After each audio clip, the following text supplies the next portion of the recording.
Kalau benar-benar ingin anda sukses dunia akhirat, harus kita percaya sepenuhnya takdir. Kuncinya di situ. Percaya sepenuhnya takdir. Takdir itu menjadi salah satu rukun iman. Tapi banyak di antara kita yang belum percaya sepenuhnya soal takdir.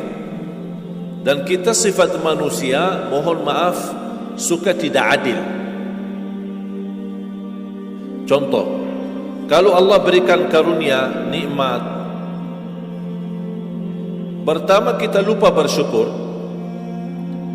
Yang kedua, kita tidak pernah berkata sama Allah, ya Allah, kenapa aku dapat nikmat ini? Tapi sebaliknya, kalau kita diuji oleh Allah, kita kurang sabar dan kita bertanya sama Allah, ya Allah, kenapa saya diuji? Faham tak?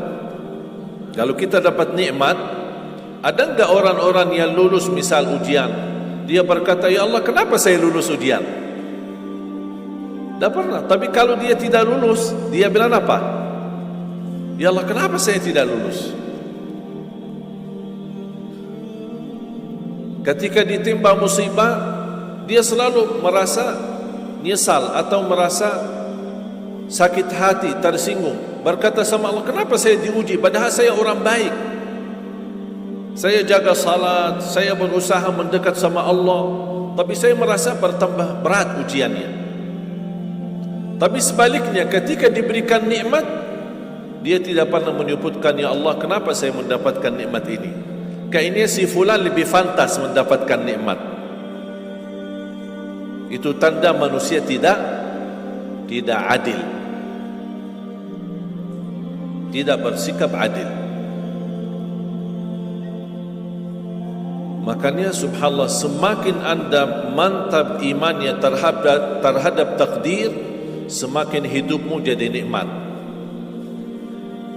Saya kasih contoh. Tidak ada persoalan masalah takdir baik. Itu bukan masalah bagi kita. Justru kita bertambah senang kalau kita mendapatkan takdir yang baik. Tapi yang menjadi persoalan bermasalah bagi kita adalah takdir buruk.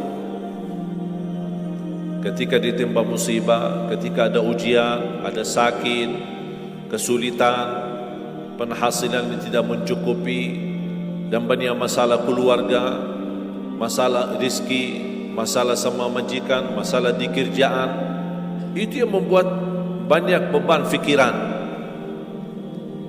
Tapi kita harus tahu, sebenarnya walaupun takdir itu ada baik, ada buruk, kenyataannya buruk, nampaknya buruk, tapi hakikatnya baik. Hakikatnya baik. Tapi kapan kita bisa tahu takdir yang buruk ini bisa menjadi baik bagi kita? Belum tentu sesaat terjadi ujian itu.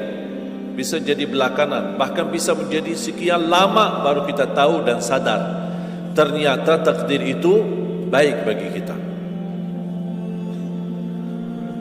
Sebenarnya kalau kita tahu rahasia takdir, apapun yang akan terjadi, kita tidak ada kekhawatiran. Karena kita tahu sesudah ujian ini pasti ada sesuatu kebaikan. Dan yakini Bapak Ibu, Allah subhanahu wa ta'ala maha baik. Allah tidak senang menyusahkan hambanya. Tapi kadang-kadang proses untuk menuju kebaikan ada kesulitan dan tantangan. Berarti intinya apa?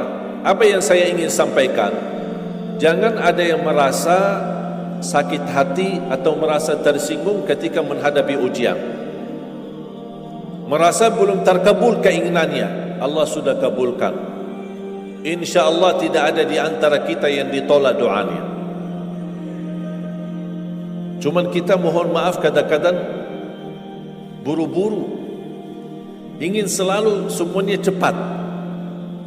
Kadang-kadang kalau terlalu cepat apa yang kita inginkan kita dapat, itu bahaya juga. Makanya jemaah sekalian, kunci anda sukses dunia akhirat, percayalah takdir. Dan semua takdir itu baik, tapi kita belum tahu rahasianya.